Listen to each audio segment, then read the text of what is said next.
Hello and welcome to this week's edition of Simple Sunday, brought to you by Thought Provoking Change. Jump on over to thoughtprovokingchange.com/opportunity and join the community today so that you can be included on all of the calls that we have throughout the week. This week, we're going to be discussing how presentation is the slingshot for acceptance. A couple weeks ago, my middle daughter came to my wife and myself and said she had something she wanted to talk to us about. And it was about homeschooling. So what do? We say, okay, put together a presentation and present to us why we should allow you to homeschool. So I think we told her she had to do it the following day. I think it was. We gave her a day to get everything together, or a couple of days, whatever it was, to get everything together. And she comes up into our bedroom, and she had a 25-slide presentation to present to us why she should be homeschooled.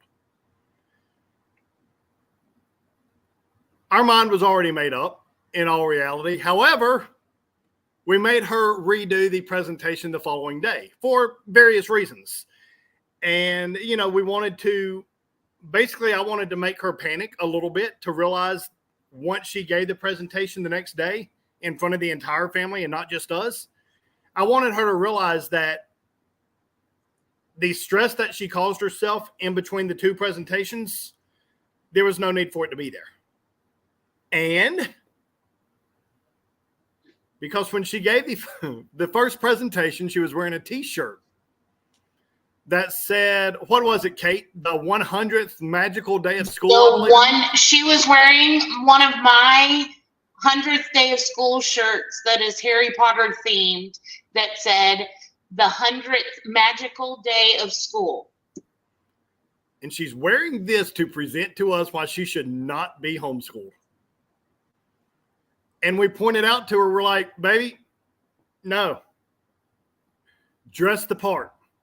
Dress the way that you want to be accepted. Present yourself in the way that you want to be accepted. Now, appearances can be deceiving.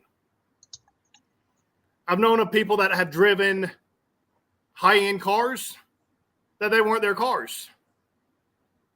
I've known of people that have driven clunkers that could afford to be in the high-end, the exotic cars. I have a personal friend that has multiple exotic cars, and yet you never see him in them. So appearances can be deceiving. Yet, people have made their initial determination about you and who you are within the first few seconds of meeting you. They get that vibe. They get that feel. They know that they either like you or they know that they don't like you. Now, of course, these preconceived notions can be changed. We're not always right with that first hunch.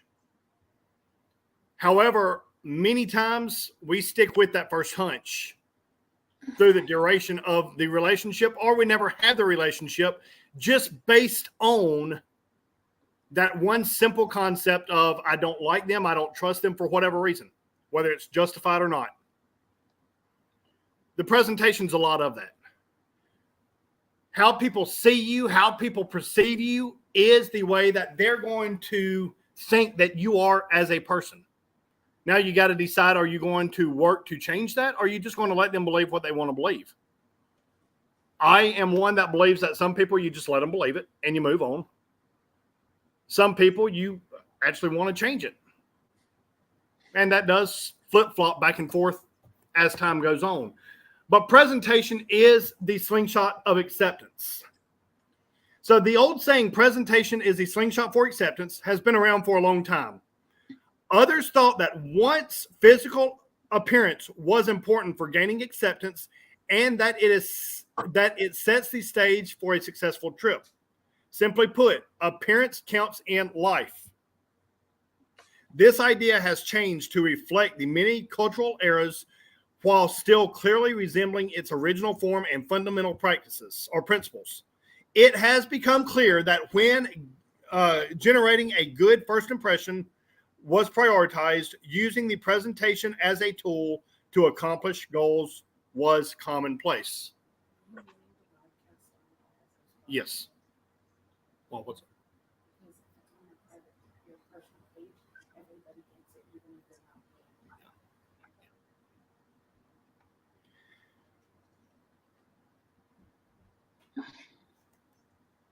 The effort points to this idea of persisting, allowing with whatever environmental circumstances relationships can blossom, further enriching along the further expectations and involvements that initially conjured up to achieve unparalleled acceptance, manifestation, recognition is important over distant terrain between ultimately interconnectable variants, while also relying on familiar interference, echoing compassion wrapped up in conjoint.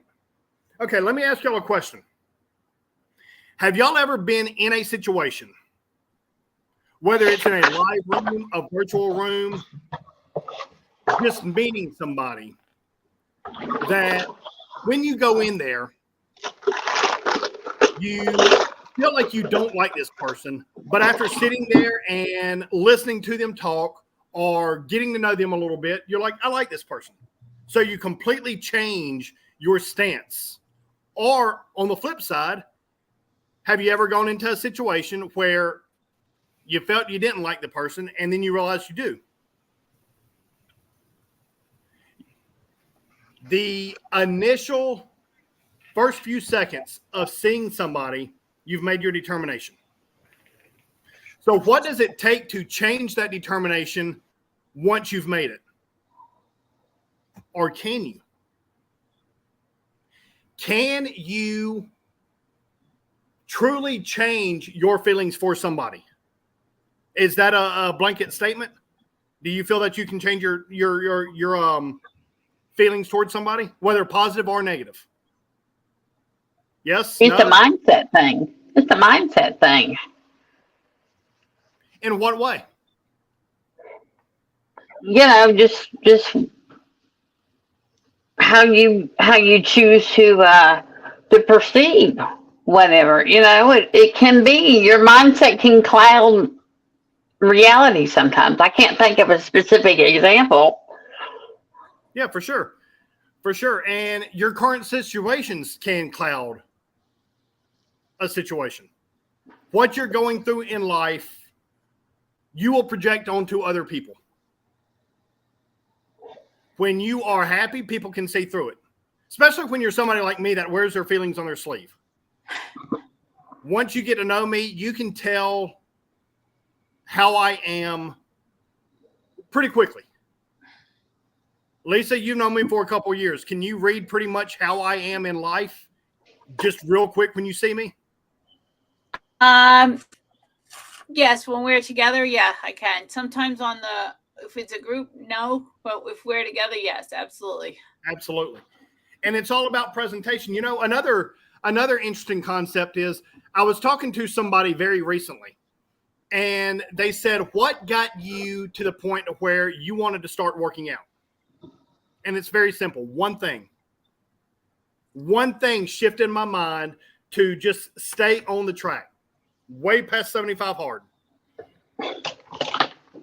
I knew that I was going to be in front of more people, speaking in front of more people. And when you're up there, it is my belief that when you're up there and you have a, defined body, it shows more discipline. Maybe I'm wrong.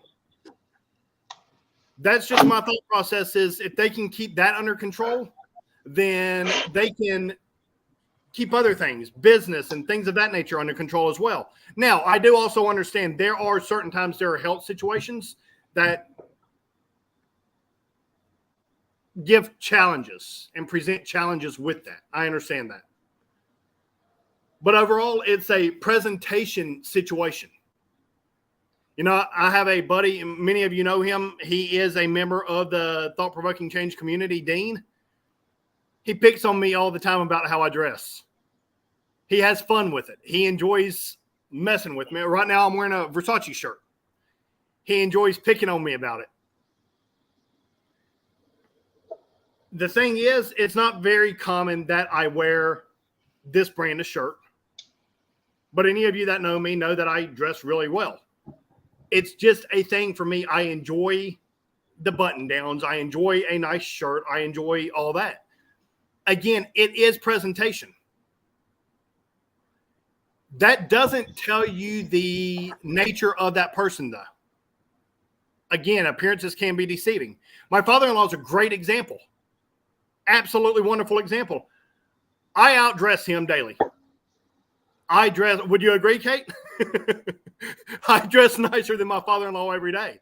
Yet, he is uber successful. Not saying I'm not. I'm just saying he has made it to pinnacles that I have not. And he's so funny because he'll wear sandals with his socks, his long socks, and a t-shirt. And he is completely happy with that. There's also the point of who you're presenting to. You know, if I'm on stage in front of people, I want to be dressed nice. I want to be in a suit, in a tie. Maybe not a tie. Most of the time a tie, though. Simply because I want to bring my best. You're there. You're listening to what I'm saying. I want to bring my best. I want to look my best. I want to present the best that I can. And so I'm not going to be up there in a t-shirt. One of the slides that I used when I had done this speech from stage is I have a man that is not in shape by any means. And then I ask, would you really listen to me very well if I came on stage looking like this? Every single time I've asked that question, the answer is the same, no. And then my next slide is probably my wife's favorite slide in the entire, see how she's smiling? In the entire presentation. It's a picture of The Rock. And you can hear people gasp. I mean, the first time I presented this, it was a room of, what was it, Kate? Probably 70 people or so, 60, 70 people. And you could hear some people, Now, it might have just been my wife, but somebody was making the noise. It's because it's more presentable. You know, he was a professional wrestler. Those wrestlers are wearing next to nothing simply for the sex appeal. It's for people to look at them. The guys to look at the girls to look at the guys. And, well, modern day, well, I'll leave that one to your mind. But it is all about presentation. I've been with one of my business partners for the past couple of days, and we put so much work. Anybody that's ever done a business plan with me knows that these business plans are 60 plus pages long. Now, he and I have put together a business plan, and we were together for the past couple of days working through that same business plan. Come the end of it, the end of the 2 days, we accomplished one page. That's it. In hours and hours of working, all we did was cover the very first page.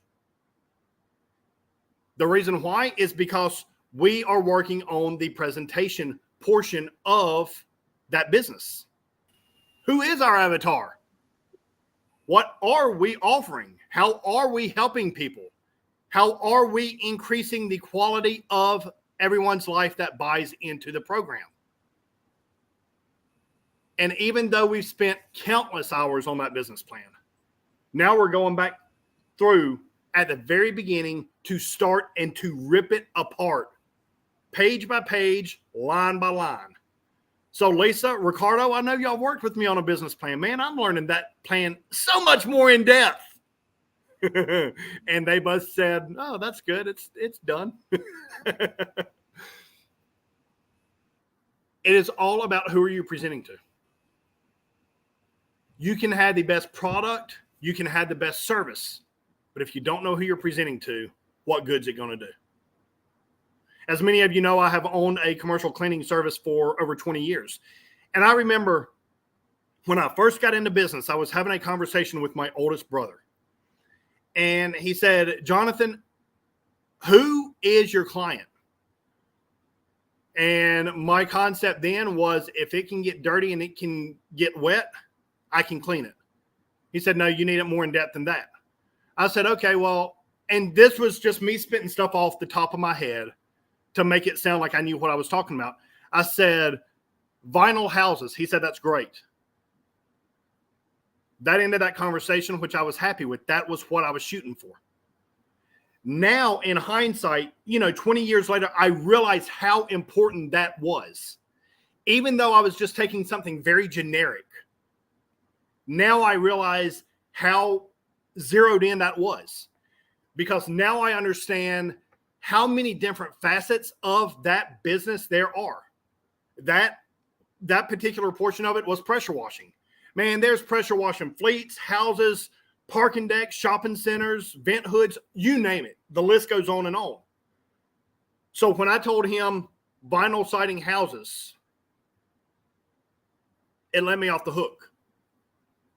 But yet then I realized, if that's who I'm marketing to, that's who I build to. Almost every bit of my equipment is custom built, because I know exactly who I'm targeting. I know exactly how to clean what they need cleaned.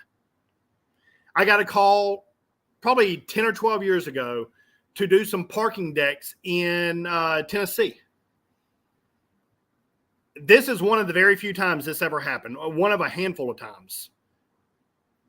I was in Daytona Beach, Florida. No, excuse me. I was in Panama City Beach, Florida when the call came in. At this time, there was terrible cell phone service. Absolutely horrible, so I didn't get it.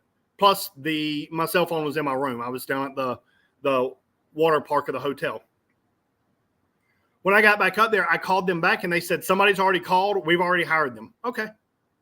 They had 2 parking decks. Well, a week and a half later, I called them to check in, and they said, this isn't going well. Can you come clean the second one? So I did. I took a team up there. We had that second one clean. Now, keep in mind, we started a week, probably not a full week, because they didn't get started immediately. We started several days after the first company started. We had that one deck completely cleaned, and the other company had just advanced one floor. And I wasn't knocking the competition, because nobody wins when you knock competition. That is not a very wise business practice. When they were asking me about how we were able to accomplish it so much faster, I told them, I said, they're house washers. And they said, what do you mean? I said, they are not equipped to do this type of work.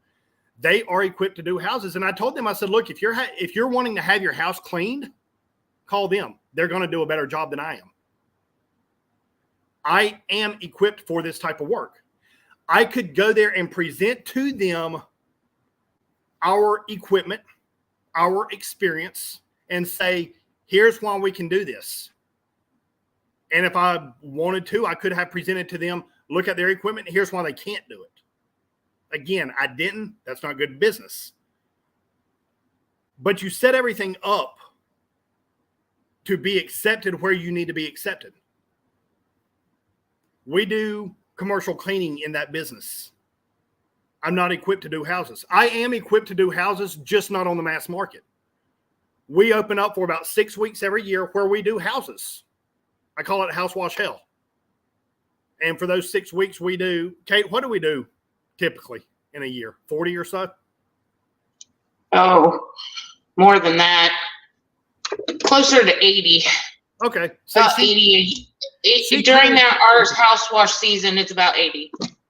She clearly keeps track of that. And she just gives them to me, and we go take care of them.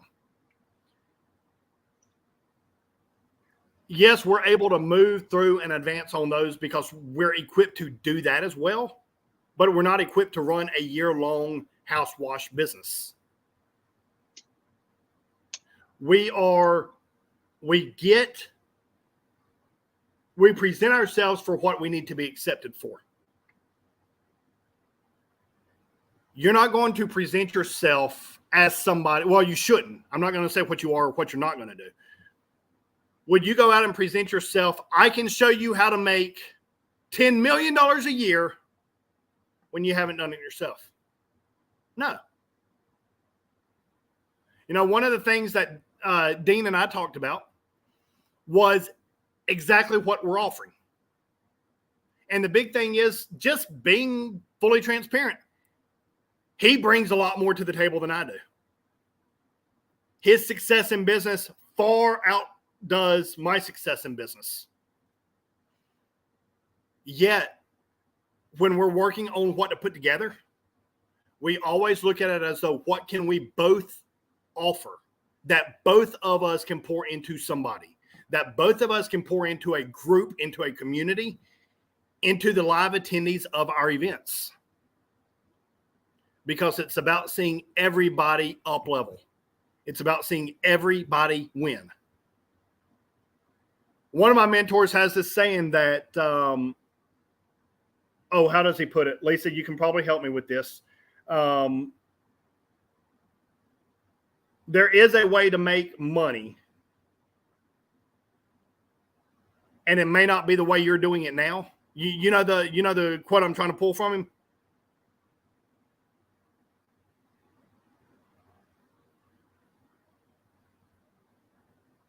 You're muted. Let me see if I can unmute you. It's doing something different than you're already doing. It may be looking in a place where you haven't looked before, maybe seeing a different something. It's to that effect. It's not exact. Yeah. Right. Thank you. But there is an abundance of anything that you want out there. You want more money? It's out there. You want better relationship? It's out there. And disclaimer, when I say better relationship, it's out there, does not mean go look to somebody else. Just to clear that up in case that didn't come across the right way. What you're looking for is in a place you have not looked before, or you just overlooked it when you were there. My dad used to always make this comment to me.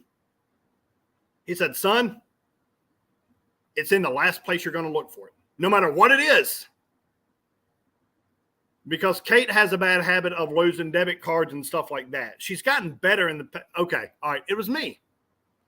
I've had a history of losing, debit cards, credit cards, wallets, car keys, things of that nature. Car keys.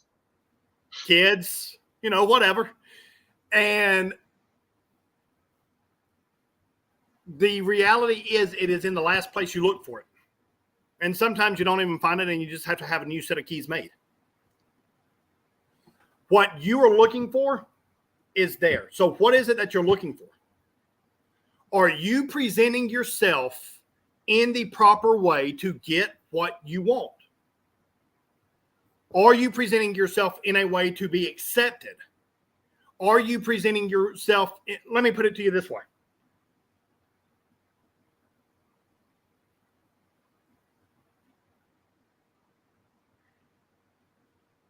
Are you looking in the right place? Are you going to the right people? Are you doing the right things? What are you presenting to people?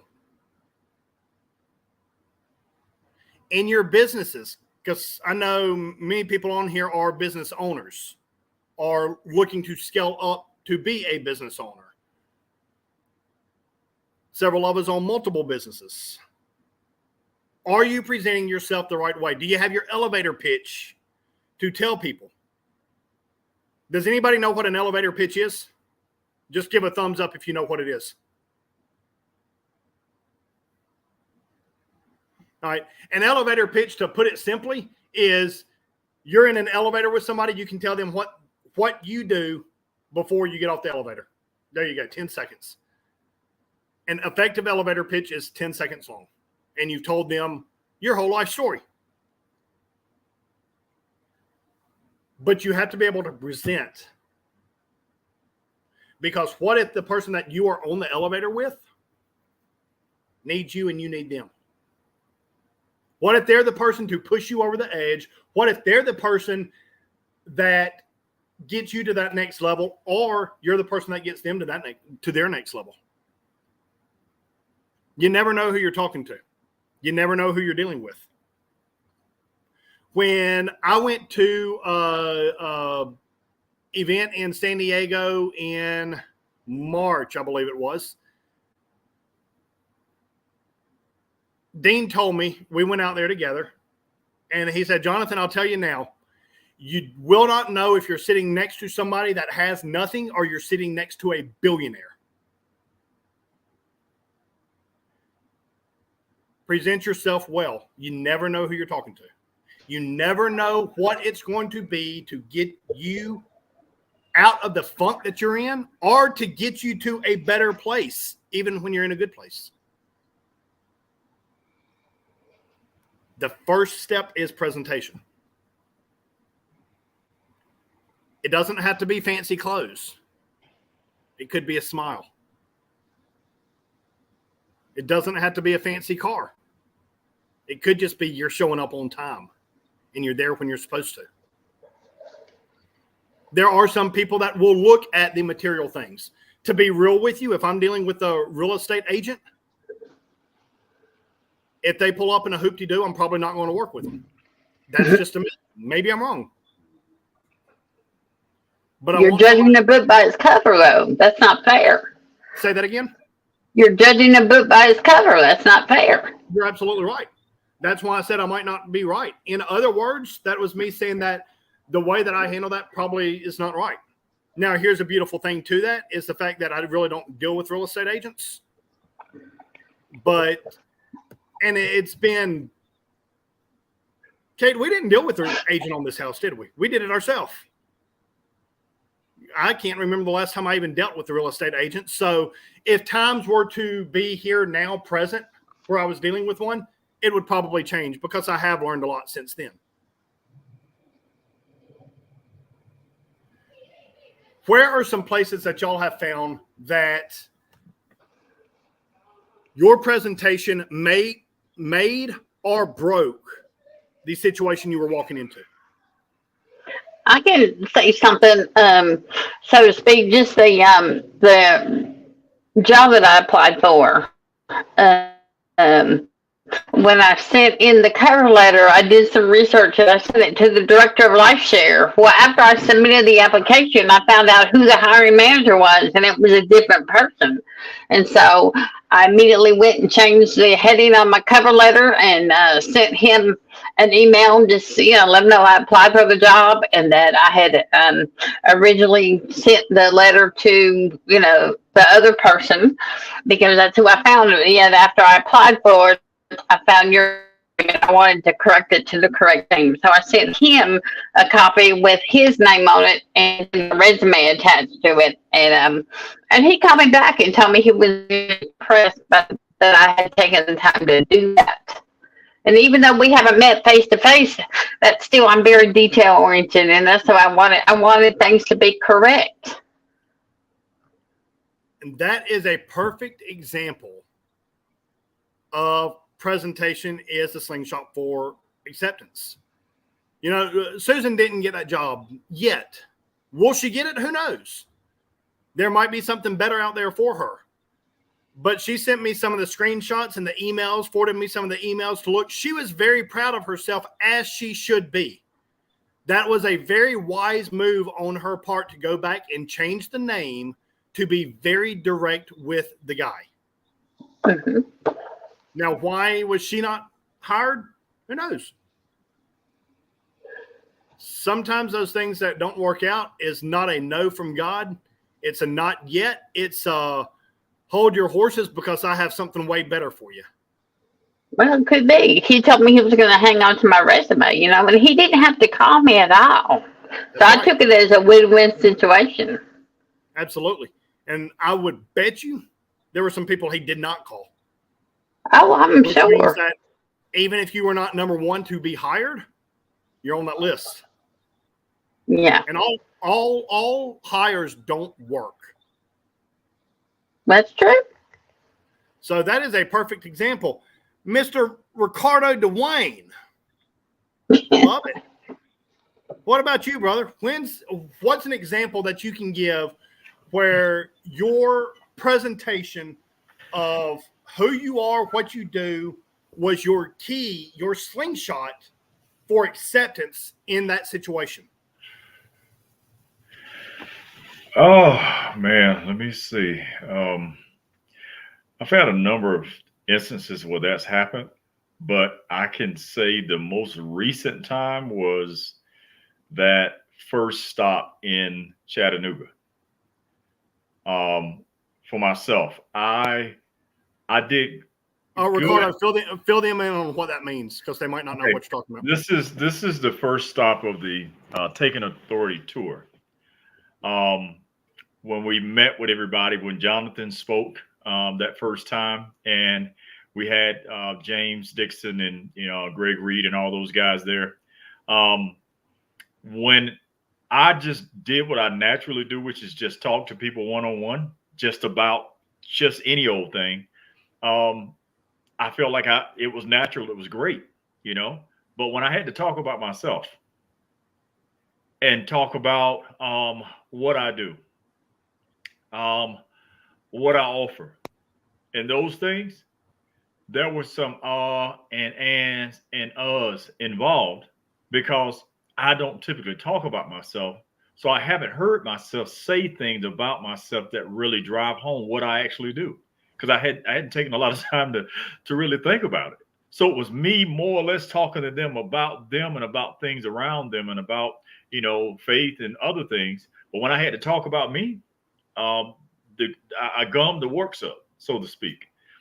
So that's one of those things where presenting myself is something I had to step back and look at and say, what do you actually do? What do you actually offer? What do you want to do? What are the steps that it takes in order for you to do what it is you desire to do? And is that what you should be doing? Because sometimes you want to do something that you shouldn't be doing. Mm-hmm. So that was that's the most recent instance of me not having the proper preparation for a presentation in that moment. Yep. Great example. Well, then Anybody else? sometimes you don't want to toot your own horn. Sometimes that may be difficult for people to do, so to speak. That's one of those things with Ricardo. Yeah. I suffer with that too, without a doubt, because it's like I don't want to brag on myself. No. But I can tell you this, Ricardo's an amazing person. And if we're standing beside each other, if he doesn't want to toot his own horn, I'll toot it for him. And Good. it's probably vice versa. He'd probably do it for me way better than I do for me. But that is also one thing that I'm learning is you got to talk about yourself. My wife has been all over me ever since we've known each other about that. She's like, you just don't give yourself enough credit. You don't talk enough about what you have done and what you have accomplished. And you need to. Yeah. And same thing with Ricardo, without a doubt, because he's incredible. He's amazing. There was a call that we did when we first started this. Mm-hmm. Kate, I'm sure you probably remember this. There was a question raised, and we had somebody on the call. Her name was Afia. And she said, why don't we reverse this? And we all tell – oh, man, I wish I remembered what the question was. But we all tell how we feel about Jonathan. So everybody on the call poured in and said how they felt that about me, just simply because I was the one that raised the question to begin with. The rest of that call, that's all we did is we just took it from person to person and we poured into each other. And it just reminded everybody of how amazing each person is. That's a lot of the concept of the Share Your Success Saturday. We get on one Saturday a month and we just talk about the good stuff that's happened. Because it's so easy to overlook the good stuff. But yet when you're reminded of all that good stuff, you find more stuff to be thankful for. I may have said this last week. I don't remember. The person that Ricardo was talking about, James Dixon, if any of y'all don't know him, he is the Absolute Motivator on YouTube. He has one leg. And so the other leg is a hook, essentially. I mean, it's not really a hook. That's a bad example. But, he clearly has no feeling because there's not a leg there. Last month in San Diego, he was on the beach for the very first time ever. And he just turned 50 last week. First time ever being on a beach. First time of feeling the unevenness in the sand. I'm sure that everybody here is probably accustomed to that. But yet, when you take it for granted, there are some people that would love to feel that can't. Mm-hmm. And he presents himself very well, especially with only having one leg. It is so funny. I saw him racing somebody. It was on video, but he was racing a little guy in a wheelchair. And they start, go. Guy starts wheeling himself. James just stands there. He takes his leg off and he throws it across the finish line. And he's like, I won. He never moved. He just threw his leg across the finish line and he says, I won. The point in all that is it's his presentation. He could sit there and be mad at the world because he's missing a leg. Instead, he's using that to inspire people.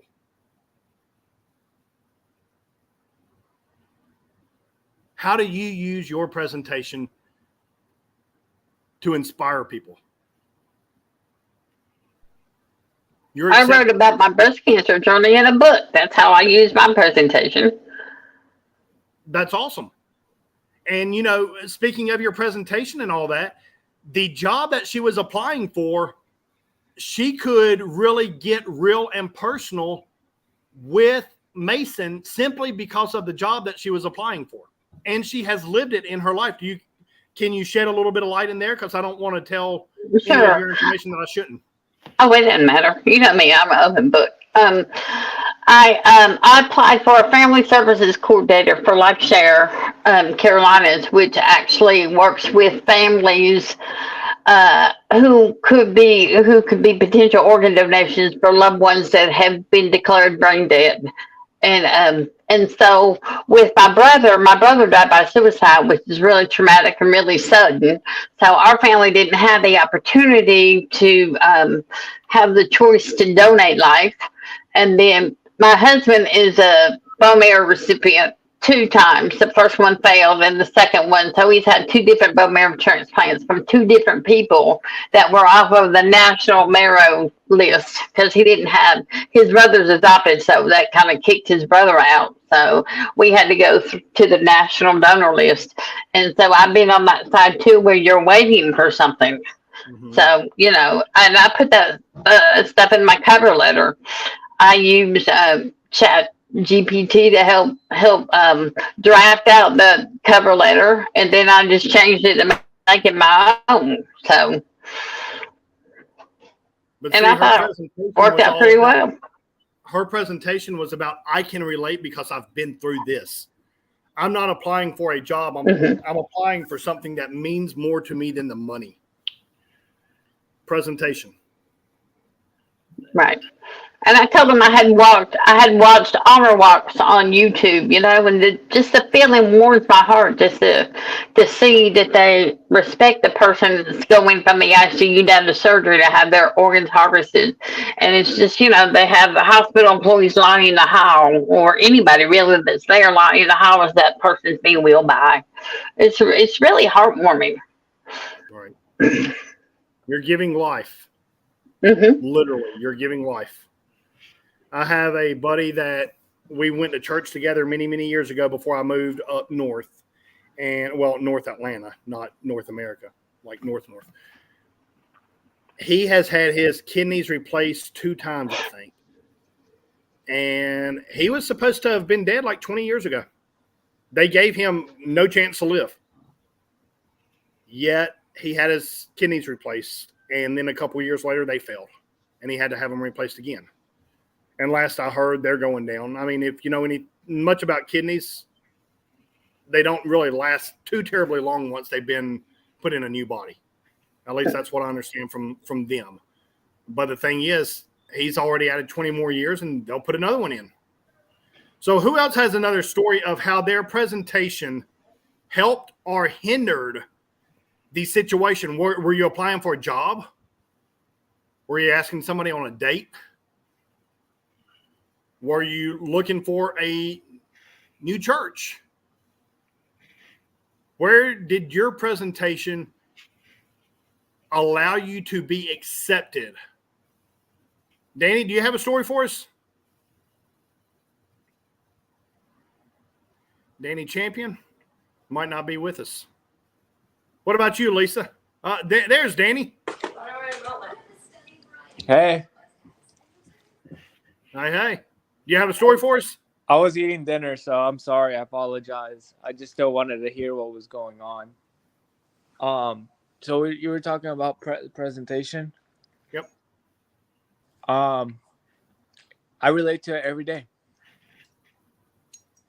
Every single day. Dress for success is, in my opinion. I'm pretty sure you don't want to buy a $5 million car from a guy that looks like a bum that just woke up with, hair isn't brushed, nothing like that. So, I just, everything has to be in order for me. From the last string of hair all the way down to my shoes, everything has to be like in check. If not, I don't feel confident enough to sell a car. That's interesting. He says that the way that he's dressed, the way that his hair is done, dictates his confidence level. Has anybody else had a real life experience with that? Where you feel less confident because of the way that you're dressed, or you feel less confident because your hair's out of whack or your makeup's not right? I can just comment on that. I know that how I dressed every day for school was I was going to essentially sell myself to my students every day. That was my job. My job was to go and sell to my students this curriculum and have them buy in and be part of our community, our family. And to me, when I'm presenting to kids, I don't need to be in a dress because that's not making me relatable to my kids. Right. However, my kids knew when I was off my game because I would dress up, because I didn't want how I was feeling on the inside to reflect out. And so I would dress or put eye makeup on, which I do maybe 5 times a year, because I felt like it made me feel better.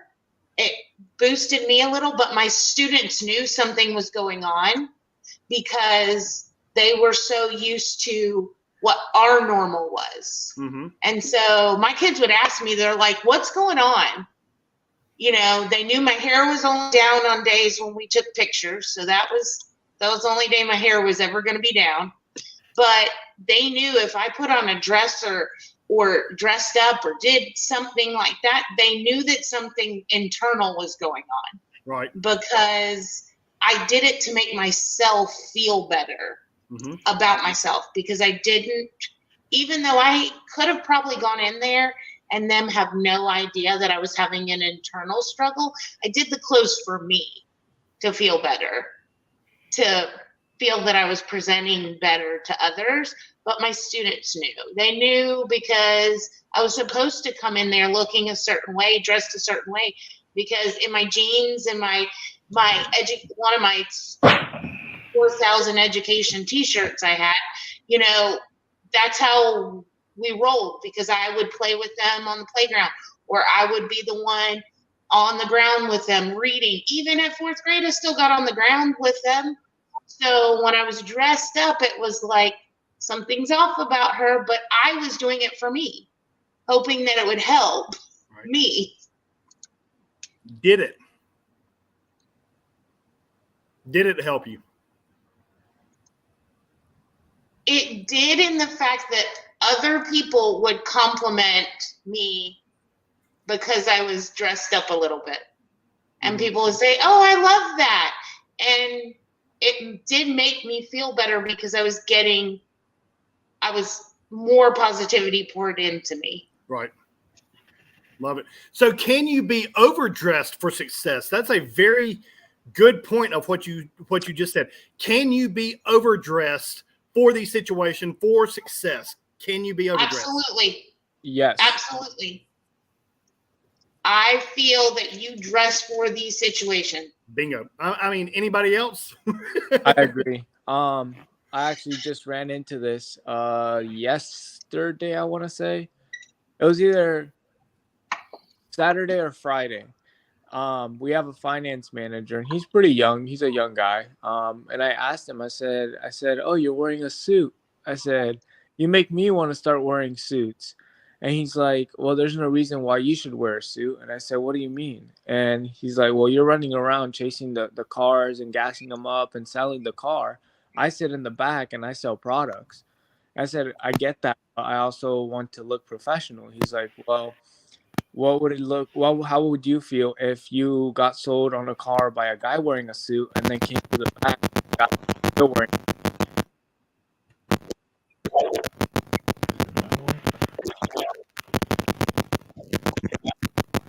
Coming through really staticky. I heard everything with that last sentence. I don't know who that is. I thought it was me. It is.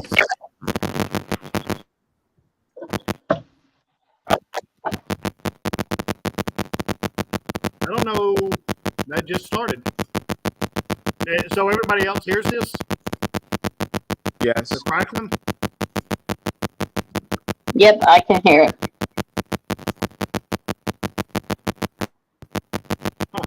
Interesting. You know, I go to a relatively large church, actually a very large church. And one thing that I have noticed in the 10 or 12 years that I've gone to that church, you can tell how the church is dressing. Now, I don't go to the main campus. I go to one of the satellite campuses, but I can tell how the people at the main campus are dressing by looking at the pastor. You can see his dress. He may be there in an Armani suit and be in a suit the next week and a suit the next week. And then the next week he's wearing like not really sweatshirt, but he's definitely dressed down. And yeah, I don't know what that was, Kate. Oh, he was in a suit and tie today, and his tie was crooked. And the worship leader, Jonathan, at the main campus, came over and fixed it for him. He goes, "It's been driving me crazy this whole time." He goes, "I don't wear a tie very often." He said, "I just woke up and decided I needed to wear a tie." Right. But I mean, he controls the dress. He controls the presentation of that entire church just by the way he dresses. And it goes at every campus too. Almost every week I'm there in a suit and tie. Past couple of weeks I haven't been. Not today because I wasn't there. But you present yourself to be accepted in the way that you need to be accepted. If you are dressed to the nines and you go somewhere in a tuxedo and everybody else is in jeans and t-shirt, you're going to stand out, but it's not going to be in a positive light. You're overcompensating, really. What about you, Miss Manzo? Do you have an example for us? I'm thinking about it. I know that it's really important for the doctor to be in a clean white coat when they see the patient, because who wants to be see a doctor who's all sloppy and has stuff stained on him? Does that give you confidence? And in the same breath, I know that with my nursing scrubs, when I spill something on them and it doesn't come out, I got to get a new pair, because who wants to be taken care of by a sloppy looking nurse? Because if you're sloppy looking, are you giving sloppy care? It's a perfect example. Presentation is the slingshot for acceptance. Mm-hmm. If you go to a hospital and the doctor walks in and the doctor is covered in blood, are you going to want him to do anything to you? He's not presentable. We have time for one more. What about you, Miss Juanita Kopp from South Africa? Go ahead and say it for us. Good What's your evening. name? Where are you from? Hi, I'm Juanita Cap from South Africa. It's a pleasure to be here. And I'll share something with you. Actually, it's a funny story. I was an estate agent. This was around 2008, 2009. And I just picked up my daughter from school, and I dropped her off at home, and I grabbed a peach and I bit into the peach and I chipped my tooth. But I had a very, very important client that afternoon. So I rushed to my dentist and they helped me. But in the process, they injected me so many times that my mouth was starting to swell up. So I'll explain to you what my lip looked like. My upper lip was moving out and up. So I felt that it was numb, but I didn't look in the mirror. But I was very well dressed, and I went to my appointment. And as I was talking to the guy, we started laughing because every time I would speak, my lip would go blah, blah, and we would just start laughing. And I thought to myself, this was such a big client that I wanted to land for so long. I was well dressed, but I was gonna make that appointment. So no, maybe my facial features wasn't presented well at that time because I'd been having so many injections. But I still made the deal, and he actually after that he became a standing client with me, and he bought a lot of properties from me. So I guess it's up to the people that you work with, and maybe the scenario at the time. I don't know, but that's what happened to me. It was quite Love it. funny. Love it. That's amazing. You know, it's Yeah. life is about community. Life is about being with people that you know, like, and trust, being with people that you care about and that they care about you. Get plugged in. Get plugged into a community that is there to support you and to believe in you and to help see you thrive. Surround yourself with people that are going to make you uncomfortable to be your best, that are not going to let you sit there and wallow around in your self-pity. Be with those that are going to help see you through whatever you're going through. We here at Thought Provoking Change would love to be that community for every one of you that is watching us right now via the multiple social media platforms that we are broadcasting live on. You can always join us at thoughtprovokingchange.com/opportunity and get in on the multiple calls that we do each week. This is the only one that we broadcast live for anybody and everybody to watch. And we hope you've enjoyed this presentation of Simple Sunday, where it has been presentation is the Slingshot for acceptance. Join us today so that you can be with us on the next calls. And Wednesday night, we're going to be talking about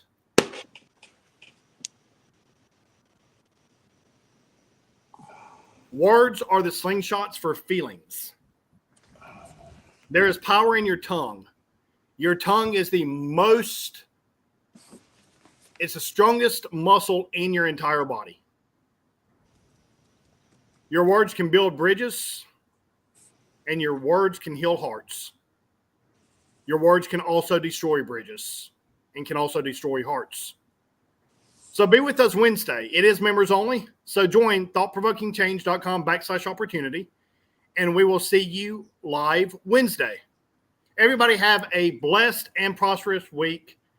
Remain blessed and unstoppable. Much love.